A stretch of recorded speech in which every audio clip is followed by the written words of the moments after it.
Hanok, Hanok is here, and David is here. Two longtime friends of mine that are joining us remotely. Hanok is in Jerusalem, the holy city, and David is in another state. I did. Jersey somewhere, New Jersey, New York, and he's a devoted Columbia graduate along with myself. And we were speaking about Sandy Greenberg and his book with Art Garfunkel. Uh, and Sandy is here spiritually, if not in any other sense. So this is a very happy meeting for me because it's been 2 months since we last met. Moshe is here from Putnam. We have Hanok from Jerusalem, Moshe from Putnam. Moshe is very loyal. And we're all kind of loyal roundtablers. We're not quite knights of the round table, but we are roundtablers and try to square up, to round out the square here that we have, okay? So first of all, I want to thank everybody for coming and being patient because it's been 2 months since we did two in July and two in August. So we're going to do one this month. We will do one next month before Christmas. I guarantee that. Thanks to the rabbi, I already have the poem most probably in mind. And I want to dedicate this program to I go through a very difficult month of yard sites in my family. I have my grandfather, rabbi in 4 countries. He had celebrated his yard site last Shabbat. I was called up to the Torah.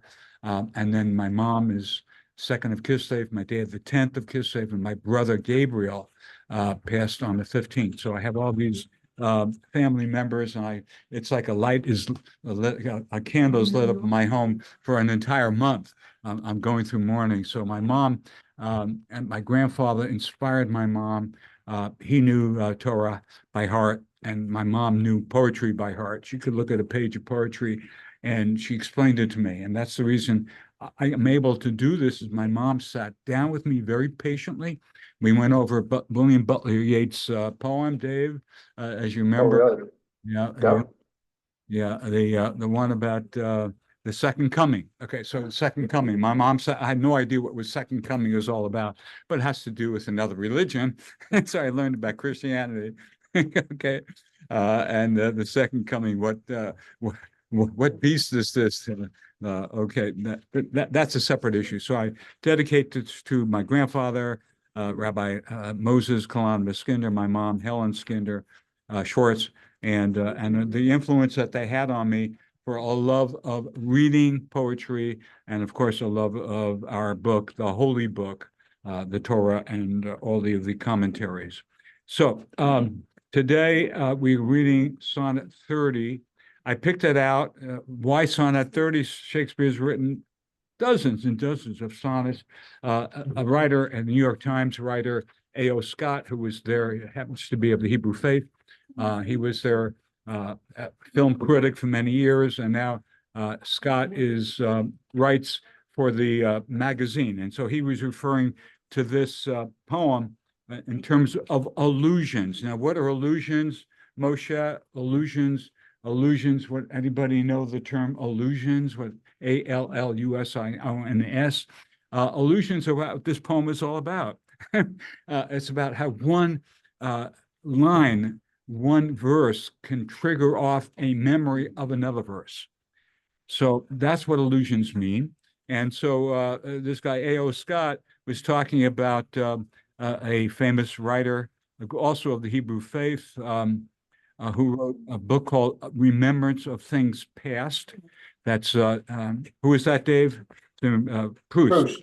Proust. I know you know it. Okay, so Proust wrote, he wrote a multi-volume text on remembrance.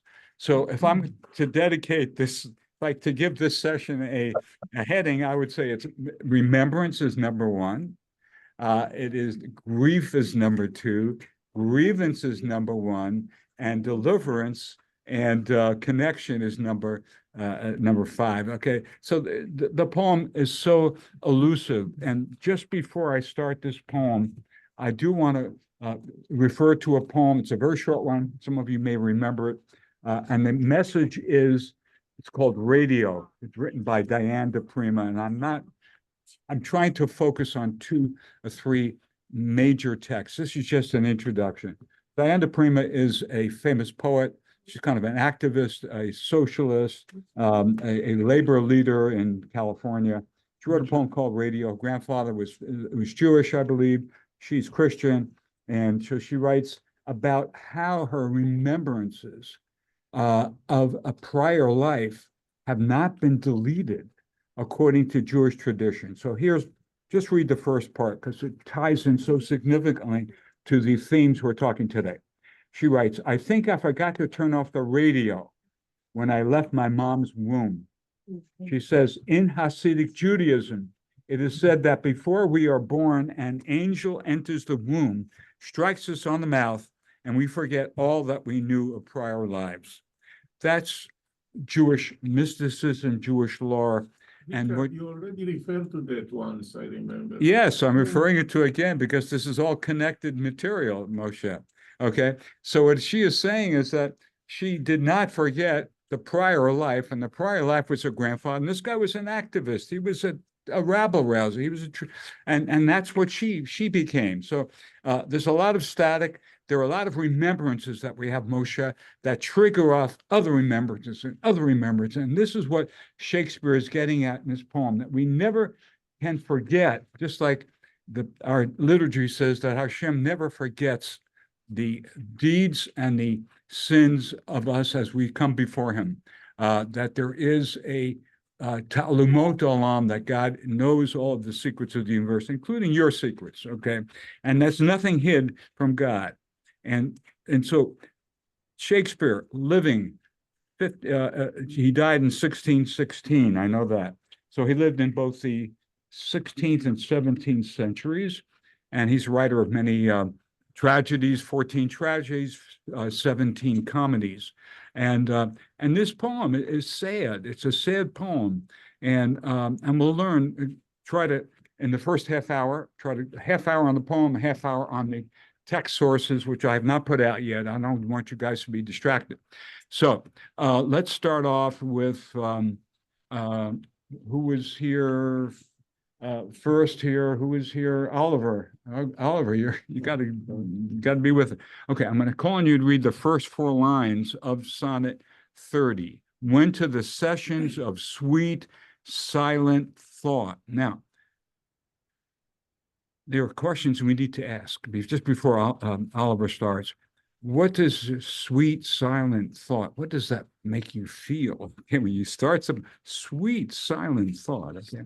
So what is the questions I have, what is he trying to remember, okay? What is wailing all about? Okay, he talks about woes and wailing here. And what is the answer?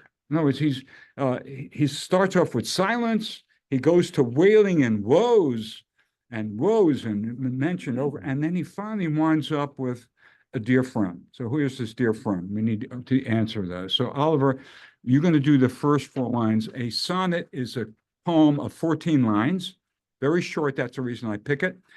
They're called quatrains, 4 lines, 3 times 4 is 12, and then you have a concluding 2 lines of the poem. They are okay. So Oliver, start. Went to the sessions. Go ahead. Not sure Yeah, the first 4 lines. That's what, read it in English. There's no Hebrew here. No, I know, but I mean, there's an art to it. Yeah. But anyway, Yeah. when to the sessions of sweet silent thought, I summon up remembrance of things past. I sigh the lack of many a thing I sought, and with old woes, new wail, my dear time. Wait. Okay, let me get this up for you guys here. Share screen. I'm sorry.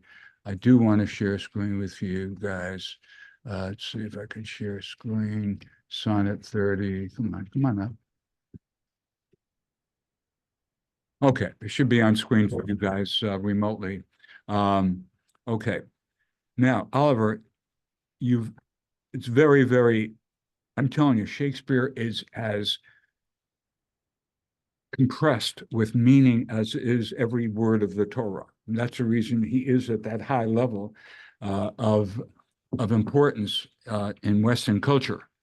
So he's talking about sessions. We're going to come back to that. This first line opens up a vast connection to Hebrew liturgy, which we will discuss at the end. Okay, I just want us to go through the surface meaning of this.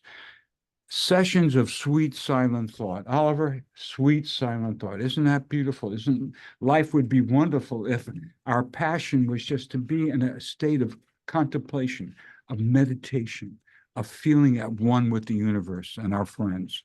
Okay. He summons up remembrance of things past. All right. Who's to bar that for his? We are a sum of memories. We are a sum. We are who we are today are all these memories that we have that have created who we are. And yet it summons up, and when he is silently meditating, he can't have, he's like our good friend, the Prima. She's trying to have peace in this world, and all she has is static from her grandfather, from another, memories going back 2 generations. So here is Shakespeare trying to summon up sweet song, and he's thrown back to the past, okay? He sighs the lack of many a thing I sought. He had many failed opportunities. He could have been somebody other than Shakespeare, okay? He could have had loves other than who he had loved. He could have had a religion. He could have had a number of wives. He could have lived in more places. He could have written more poetry and tragedy and comedy and romances. And he says, and with old woes, new wail, my dear time's waste. What does that mean? Anybody? And with old woes, new wail, my dearest time's waste. And Cecile? He's crying now again over old woes because dear time's waste is regret. He can't get rid of memory. We cannot. Memory is there. I mean, we can't get rid of the woulda, shoulda, coulda. I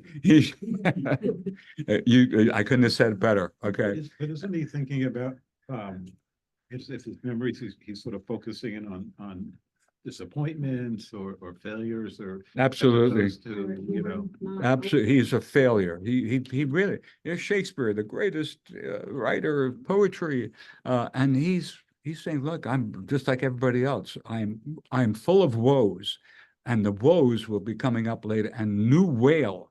And this will connect later on. I have a connection to our liturgy on that. So, yeah, the background of wail, nehi, going to Moshe, nehi, right? Nehi, okay. And he feels like he's wasted time. And of course, those of you remember the session that we had on Milton, who I wrote my thesis on at Columbia. Milton also bewails the loss of time. He could have, he should have, he could have in his poem. He says, basically, God has demanded so much of me, and I am blind, and I am not up to God's expectation of me. As he said, doth God exact day labor light denied? Okay, so that's our connection with Milton, who of course went on to write Paradise Lost when he was blind, and it was a Secretary of State to King James. I mean, he was a very political character, but now we're talking about Shakespeare, and yeah. With all that he expresses and externalizes, there's still so much internally. Exactly. Yeah. Shakespeare is a very complex person. He's very complex, and he lets it all out. His poetry covers every facet of emotion. Every facet is, his great plays, Hamlet and Lear and Romeo and Juliet, Antony and Cleopatra. He covers the nuances of, it takes me in another direction, but I won't go there. There's a new writer who does that currently, and she's an amazing writer, writing about the intricacies of love. Okay, later on, if you want to know, I'll share it with you. But she does come to mind. So he feels he's wasted time. All right. I'm going to call on Moshe, not Moshe. Hanoch. Okay, Hanoch was here. I'm going to call on Moshe too. But Hanoch is in Jerusalem. Do you have the screen in front of you, Hanoch? Hanoch, do you hear me? You have to unmute yourself. Unmute. Unmute. On the screen, you have to unmute yourself, because I can see you, but I can't hear you. Are you, let me know when you do. I will call on you. I will call all on you, okay? Okay, so now I'm gonna call on Moshe. Everybody should know that this is a dear friend, Mike. Moshe, we call him, from Israelis in Connecticut, and we meet together. Susan meets with us, with Mike, and we, Gloria, and we speak in Hebrew. So that's a very good program. Okay. Do you hear me now? I can hear you now. Okay. So line 5, do you see line 5? It begins, then I drown an eye. Do you see it here? Yes. Okay. Then can I drown an eye? Unused. Unused to flow, and weep afresh love's long since. No, for precious friends. Yeah. Okay, for precious friends hid in death, darkness night. Dateless. Dateless night, sorry. Okay, go on. Yeah, go ahead. And weep afresh, love long since cancell'd vow, and mourn the expense of many vanished sight. Okay. Thank you. There's a lot going on here. I will try to encapsulate it, because we can spend an hour just talking about just 1 or 2 lines here. It sounds like he's not, up until now, been really showing his emotion. All these pent-up memories are hitting him one after, and now he's got more in the present. He's saying, even now I have it, and now I have to drown an eye. I haven't been used to crying, unused to flow. No tears been flowing. For precious friends hid in death's dateless night.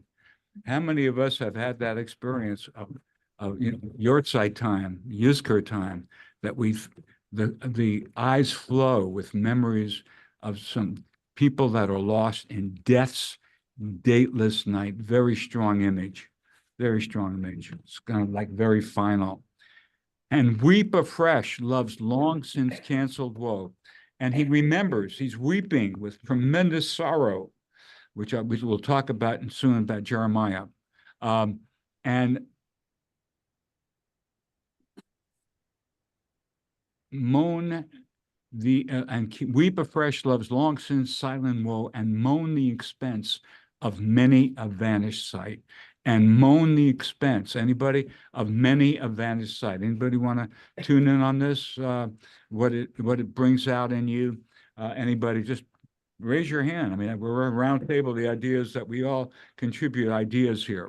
And basically saying, I'm spending time now. I'm spending time now over things that have happened, vanished, out of sight, and now they're breaking forth, and they're hitting. He's being hit by all these memories, and it's hard. He is suffering. This man is suffering. What he wants to show you, he is suffering, just like Jeremiah will show you in a moment.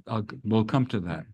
Of many, he's expending time, and time for Shakespeare is creativity, and this is eating into his creative time, and he has to pay the price, like everybody else. We pay the price of people that we've lost, close ones that we've lost in our lives. Okay. Susan, would you like to do the next 4 lines? Susan Silvers, everybody knows Susan Silvers. She's joining us. Go ahead. Then can I grieve at grievances foregone, and heavily from woe to woe tell o'er the sad account of for bemoaned moan, which I pay as if not paid before. Okay. All right. I mentioned this is a poem about grief. It's a poem about grievances. We don't know what they are, but we can imagine that Shakespeare had a lot of run-ins with the law. And I'll tell you this, that the man was sued 2 times for owing a lot of money.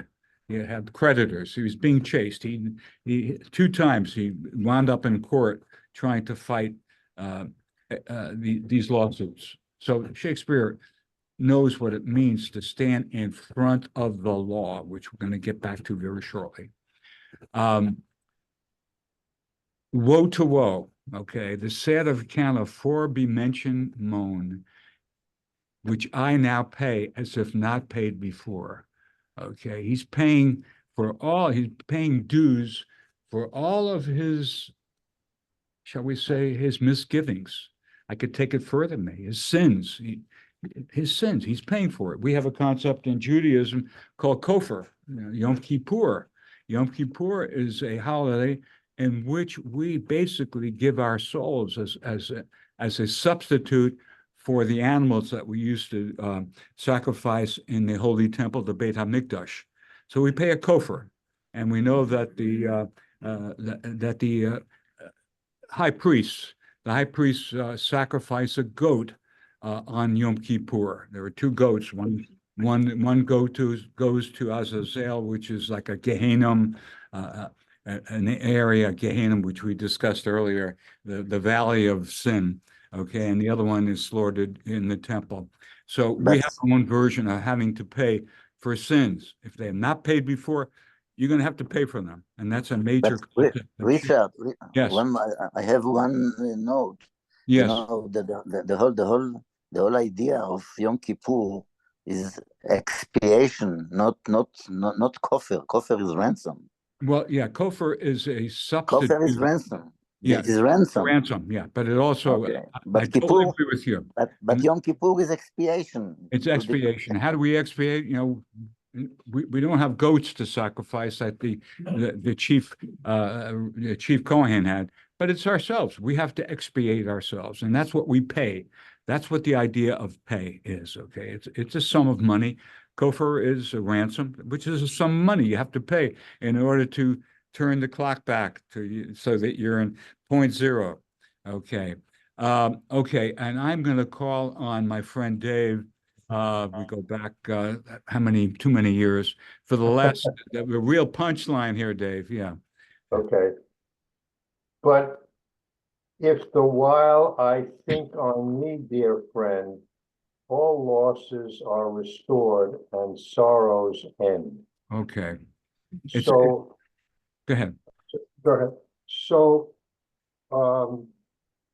what I get is that life is very hard. But if you have a beloved person that is important to you, it cures all your vicissitudes. Correct. You have the right person, and it overpowers those episodes in your life. And that's what I think he's saying here. What's interesting to me also is that he doesn't distinguish whether it's a man or a woman. It's addressed to one. Very good, David. David, What? you're hitting on one of the enigmas of Shakespeare that go right back to the beginning. Is that did Shakespeare have a male lover? And there's a lot of everybody should be getting a sheet now on Jeremiah as we make. You're absolutely right. Are we talking about a male, a female, or even possibly a higher order, which I will get into and introduce? There are many points of view from this poem. I'm going to give you a precious point of view that will open up my eyes and hopefully open up your eyes to a different level of seeing how Shakespeare is very intuitive and just like our great sages, our forefathers in our religion are very intuitive in interpreting the word of God. Okay. Now I've handed out a sheet here. Let me pull it up for you guys. Where's my Jeremiah? It's from Jeremiah 19. Okay, let me see if I get it up here. Come on, Jeremiah 19, get up. Let me close this one. I guess I have to close this. Come on, close. Some reason I'm not, it's not happening. Okay. I apologize for the glitch here, Dave. All right, but I have a short phrase from Jeremiah 9:19, because this is a segue to what we're going to be covering in the next possibly 35 minutes. Okay. It's basically, who would like to volunteer to read this in English? Cecile, go ahead. Read this in English. Let your ears receive the divine word, and teach your daughters wailing, and one another lamentation. Okay, I'll repeat it for you guys at distance. Cecile said, "Hear, O women, the word of God. Let your ears receive the divine word, and teach your daughters wailing, and one another lamentation." In the ones that I've handed out, I circled two words, nehi and kina, because that's what we're going to be talking about very shortly. This is from Jeremiah, and of course, everybody should remember who Jeremiah is. If not, I'd be glad to give a very short recapitulation. That he was one of the great prophets. He wrote on the eve of the destruction of the first temple, and he spoke about, it's going to happen, guys. Get your act together.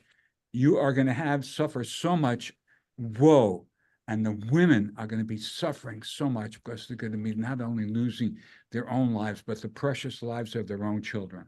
And this resonates very much what's happening in the world, whether it's the Ukraine, whether it's Gaza and Israel. So many families are wailing. You know what it means to wail, but I've heard it. The wailing women. Go ahead. Well, Jeremiah was a central prophet of Tisha B'Av. He wrote the Lamentations, and I think maybe the keynote. Yeah. Keynote, wait, the keynote is coming up. Very good. You anticipate what's coming up. Okay. So the reason I introduce this, because it has two words. One, this is where we get the idea of wailing.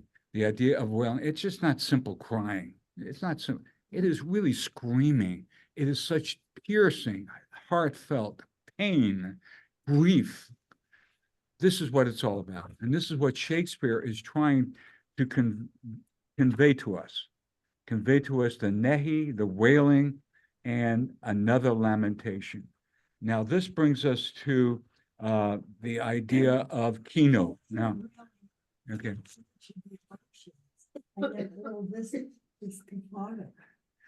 Very good. I mean, as you read it, it's silent, sweet thought. I mean, it's sweet poetry. I mean, this is the brilliance of Shakespeare, that it takes us to go beyond just the literal and go into what's called the remez, what's hinted here. To go and read in depth. Each word of Shakespeare is like a word of the Torah, and I'm going to come back to that in just a moment. Okay. I hope that we can get to the idea, but since my friend Oliver was at the keynote, now keynote are from the word kina, and you guys can help me on that. Kina refers to a wailing or lamentation. So the keynote are poems.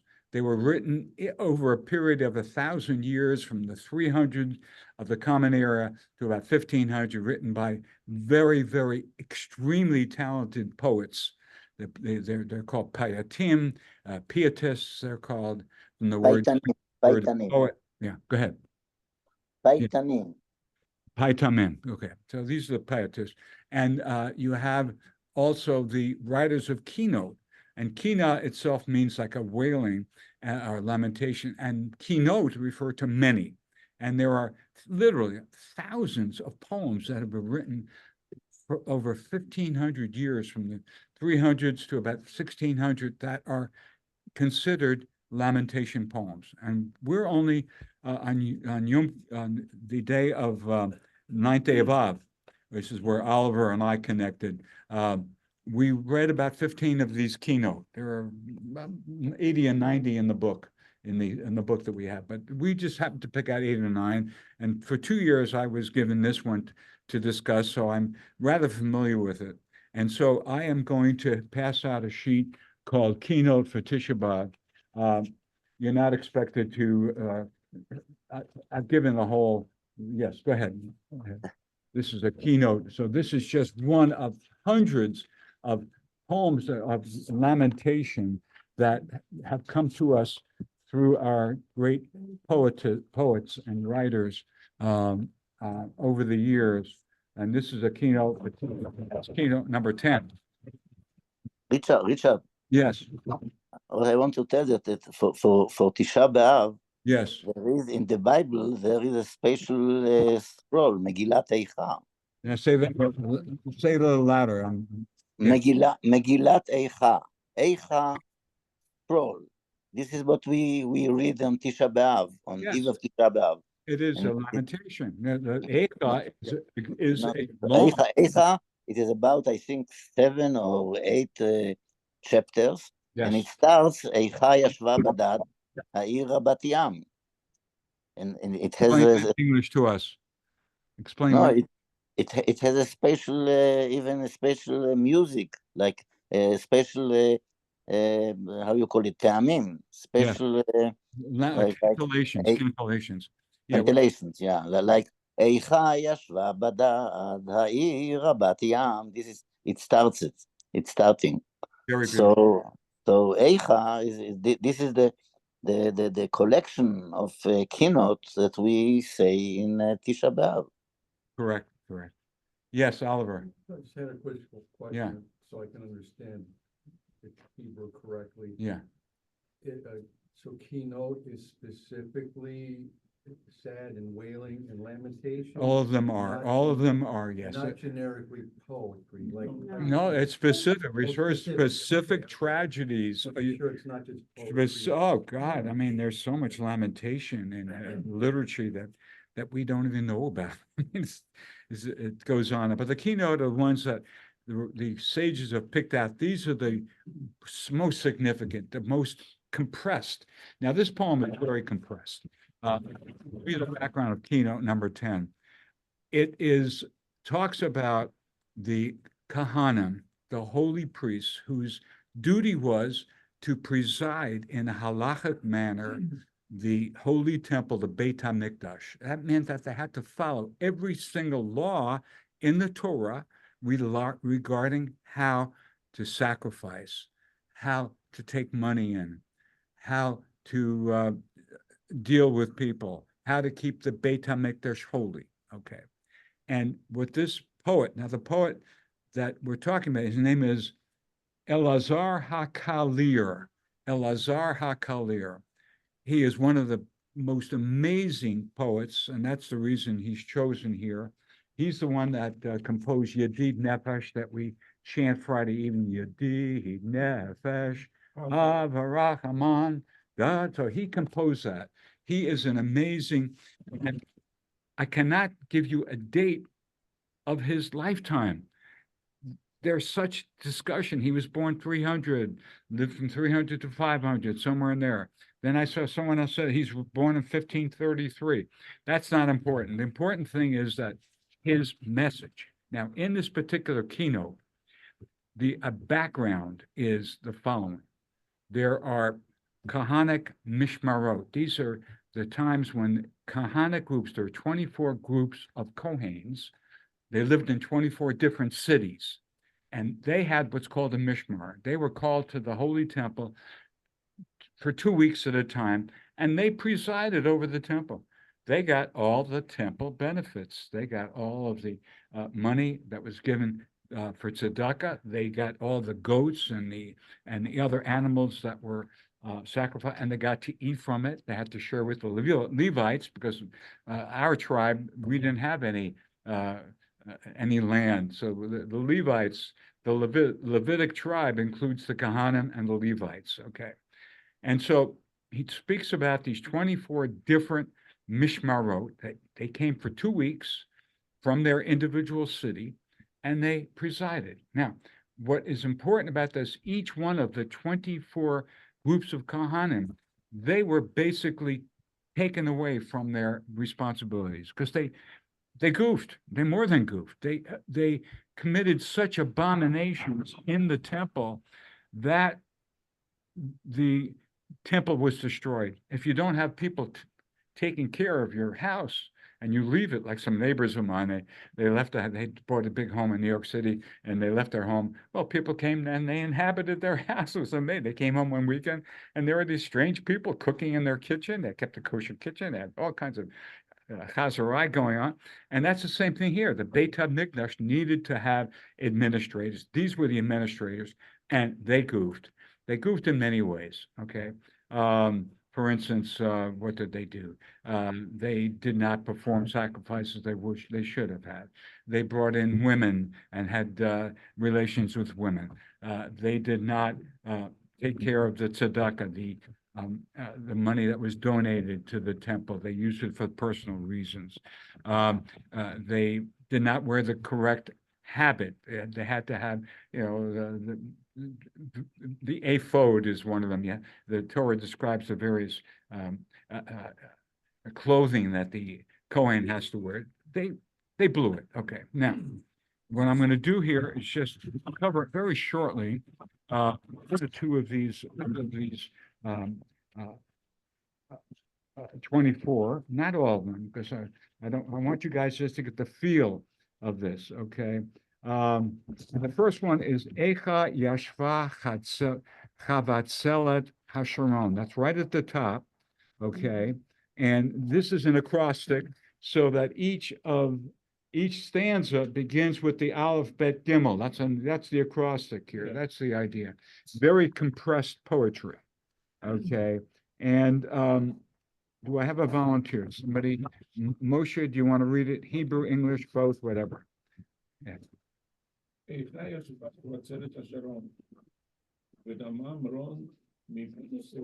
to get this up for you guys. Yeah. Go ahead. ונעו ממשמרותם כהנים בני אהרון, ונמסר הבית במסרבי מירון. Okay. Oh, how the rose of Sharon sits alone, and joy has been silenced from the mouth of those who carry the ark. And the Kohanim, the sons of Aaron, were removed from their watches There you go. when the temple was given over to the rebels of Maron. Okay, rebels of Maron, there are some certain words here. Echa is a word very important. It's that's the shall we say, the most important word in Lamentation. How could it be? How could our holy temple, which was given to us in holy purpose, be completely destroyed? And now he's talking about Yashva Chavatza, the rose of Sharon. The rose of Sharon refers to the people of Israel, that we are God's chosen people. We're the rose of Sharon. We sit alone. We're bereft. It's like a widow. She's a widow without children. She's bereft of children, bereft of a husband. And joy has been silenced. Damam ron, damam, silence, ron from the word rina, singing, from the carriers of the Aron. Who are the carriers of the Aron? The carriers on were the Levites. Okay, and so, and the Levites, as Hanok said, we sang as we carried the Aaronic. We sang these keynote, and so they were silent. So the Levites not only were silenced, but they no longer could carry the ark. And the Kohanim, okay, the sons of Aaron, okay, they become like the rebels of Maron. Now, the rebels of Maron refers to a place in the Galilee. It also refers to the idea of sheep. Don't ask me how that, I'm trying to find it. Yeah, anybody relate to that, please let me know. But Maron refers to sheep. And this is the idea of sheep are very timid animals. They're very timid. And when you have to give 1/10 a tithe, you line your sheep up, and they very, the Kohen counts 1 through 10, and the 10th one is given as a tithe to the temple. Now they blew it. These are the rebels of sheep. That's the idea. They are the, keep that in mind, because we're going to hopefully come back to it by about in about 5 or 10 minutes. Go ahead. Yeah, sure. No. Rose of Sharon, is that speaking of the region of Sharon, or is it? There is a region of Sharon, but this is a metaphor for the Jewish metaphor. We are God's chosen. But then Sharon, where does that name? In So where does it context, come from? the idea of Sharon is that, it's like a rose permeates all over its flavor. It's the idea of that we are a nation, and the nation sits alone, not only in Jerusalem where this is happening, but all over. But that's a good question. No connection to the region. No, not this one, but Maron is an actual reason. Now, I want to point out to you that there's beautiful internal rhyme here in this first line. As you can see, Sharon, Aron, Sharon, Aron, Maron, so Aharon. So you have 4 rhymes, and this is the compression that these poets, these fantastic poets, were able to encapsulate, able to put into the poetry. And it goes in so many different directions, just like poetry, just like song goes in poetry, different directions. I am going to do the second one, and then we're going to do the third. Now, I need to quickly move. I'm sorry. I want to cover as introduction as much as I can. I'm doing the second one in Hebrew. I'm sorry, David. Chanok, for some reason, my screen share is frozen here. I don't know why. I'm translating. It says basically cry, wail, bahu tivket. It's wailing. The 5 books of Moses. The 5 books of Moses. As it was accustomed, the Kohen, the Gadol, the Yom, as was killed. The Kohen. Now, what happened was this: you had the Kohen Gadol, the chief priest. His name was Zechariah, and for some reason of enmity, of sinakilam, baseless hatred, he was killed by one of his own tribe members on Yom Kippurim in the Holy Temple. So he is talking. This is destruction. So he's saying the 5 books of cry for the fact that we lost our own chief of the Beit HaMikdash on Yom Kippur, okay, the first temple, and in his likeness, because of him, nishkatu prachim, were slaughtered. Prachim refers to perach, which means flower, and here it means the young priest. Not only was he killed, but all the priests were killed. Prachim, ktziparim, okay, like goats. But nadu ktziparim, and they were slaughtered like tzipor means a bird. They were slaughtered like birds. Kohanei tziparim, the Kohanim from a town called Tziporim.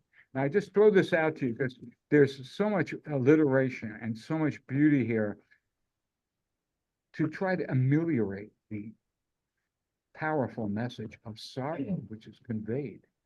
So these poets, what they try to do is to lighten by using these rhyming words, internal rhyming words, to make it lighter so that you feel a relief. And that's what he's doing. Okay. Now, I'm sorry to have to rush. Let us all turn to page 3, 3 of 3. Okay. And I'm going through the story for you guys. I'll be glad to send you the links after. I'm just sorry I cannot pull it up. I am terribly distressed. I'm not in grief, but I'm close to it. Okay. So this is the final. This poem ends on a very high note. All the keynote are full of disaster, but these poets knew how to get you in a mood of hope, of tikva. Okay, like our people, we've survived every tragedy. Tavo tambria v'chashpei tazria, shine, healing balm. Give us a shining, healing balm. Okay, and kadeshat's motin, and like my bones will blossom like grass, even though we've had so much destruction and so much death. The famous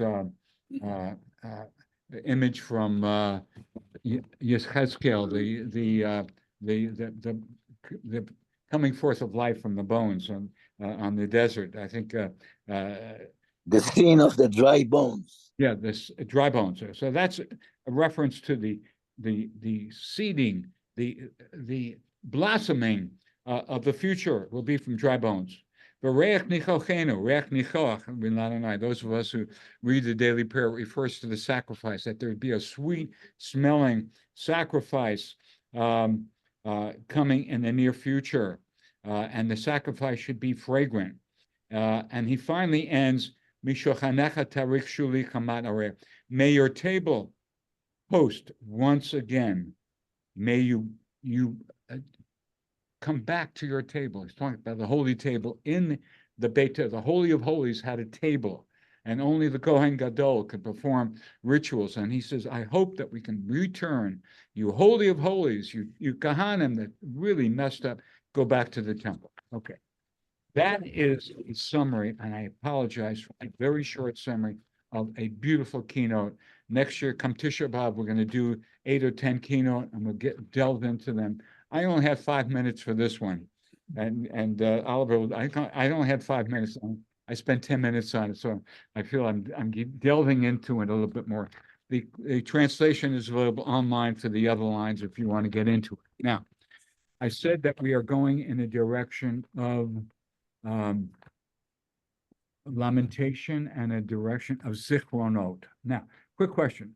What other holidays or significant events involve memory? Where does memory play a very important part in the liturgy of our people? Memory. Come on, you guys. Passover. Passover. Oh, yeah. We always remember. Zecher L'Tziat Mitzrayim. Yeah. There's one other one which is major. Come on. Pesach, come on. We light a candle. We light a candle at the end of the major pilgrimage holidays. What's that candle? Yizkor. Yizkor. We remember those that have passed away. Sorry, I can't go in that direction, but I do want to show you that there's a lot of memory, and the memory of Tachanun is a prayer that we say every day. It's this prayer of lamentation, of consolation, where we pray to God for that God forgive our memories, that he wipe out our memories, because we don't deserve to be remembered. That's what Tachanun, and that's a major part of memory in our daily prayers. Now, I handing out to everybody a brief allusion to one of the most powerful poems in our Yom Kippur liturgy, and it's called Unaccustomed, okay? Unaccustomed, okay? It's a major poem that we read during Yom Kippur. And Yom Kippur is a holiday that is marked. There are 3 major parts to the additional service of the Musaf in Yom Kippur. You have Malchiyot, which refers to kingship. You've got Zichronot, which refers to memories. Now, you want to we could study memory all day long if we go to Zichronot. And then there's the third one, which is called Shofrot, which is the shofar blowings, all the times that we need the shofar. Okay. Now, the reason I got this out is because as I read Shakespeare, I kept thinking there's a word here which is going to really open my mind. I hope it opens your mind. This Shakespeare, the first line, went to the sessions of sweet silent thought. Now, you guys have it on your screen. I was puzzled by the word sessions. What does sessions have to do with sweet silent thought? So I looked it up. One of the meanings of sessions in traditional English legal system, the sessions refer to the period of time when you are tried for crimes and misdemeanors. So that means this is the time when you appear before a judge at certain times of the year. That's called the sessions. In British lingo, sessions refer to when you have, it can refer to a misdemeanor, or it could refer to a single appearance for a crime, a felony. This, and commentators have spoken about that. Now I'm taking it to the next level, because in my mind, this brings to mind, when are we brought before the judge of judges? When, Susan? When are we asked, we're given 10 days? Yeah, I mean, during the 10 days of repentance, Yeah, I mean, during the penitential season. So this is basically what the Nisana Tokaf is about. It's connecting our individual and to God, not to man. This is man Nisana Tokaf, and give power to the holiness of the. I'll read the first one, and then I'll have people read the rest. Okay, give power to the holiness of Nissan, Tokef, power to the holiness of, because it is a day of awesomeness, awesomeness, and awe, and it is on your kingship. There you go. There's the idea of Malchuyot, God's kingship, as we remember who we are, as we parade before of God. What are we doing? What are we supposed to be doing as we parade in front of God on Yom Kippur? Forgiveness. Yeah, that's forgiveness. God, I did wrong here. I did wrong. I shammed, but God, we did all these sins. So you're lining up. You're having your sessions for the whole week of the 10 days with the Holy One. Okay, you choose to stand in front of God, and you choose to enumerate all the ways that you have sinned against your fellow man and sinned against your maker, and that's the opportunity, and that is what the Nisana Tokaf is all about. Okay, and your throne will be established in loving kindness. We're asking God to show us love because we haven't shown Him love, but we're doing the best we can. We're laying out a litany of our sins. Okay. And in front of your holy throne, it's a beautiful image, it's beautiful holy. God is way up there. We're down here. We're sinners. And we know that. We've been through David and his sinning. Okay. We've been through Deprima and her sinning, cursing people, an activist, radio. She's a crazy woman. And then we come before God. You know, one day we have a silent, sweet meeting with the Holy One. Okay, borrow Shakespeare, sweet, silent, and we parade all our woes in front of Him, all our grievances, all our anger. It's time to get it out. Okay, so we have somebody read the paragraph, and I have written in color the word marom. Somebody who wants to volunteer, I can't have everybody do, and read the translation over the Shofar Gadol Yitaka. Do we have Alvin, you want to join in the roundtable here? Over Shofar Gadol. Now, Shofar Gadol means what? Shofar Gadol. Big shofar. So now we have Malchuyot, we have God, the kingship, we have the remembrances of our sins, and now we have the shofar blowing. It's to wake us up. Come on, guy, wake you. Okay, go ahead. In English.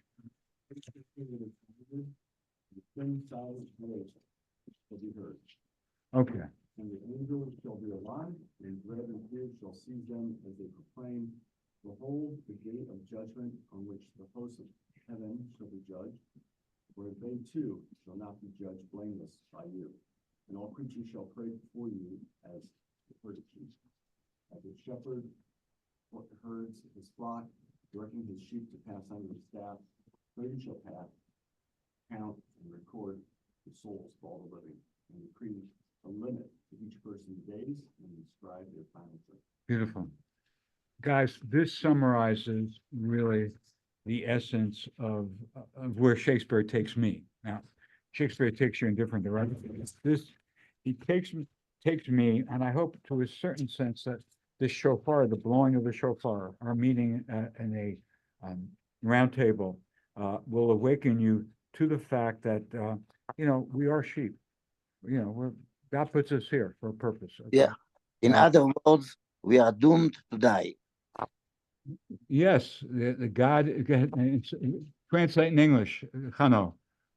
But I said that the whole Netanel Takef is just to uplift people to recognize that they are going to die. They are going to be judged by God.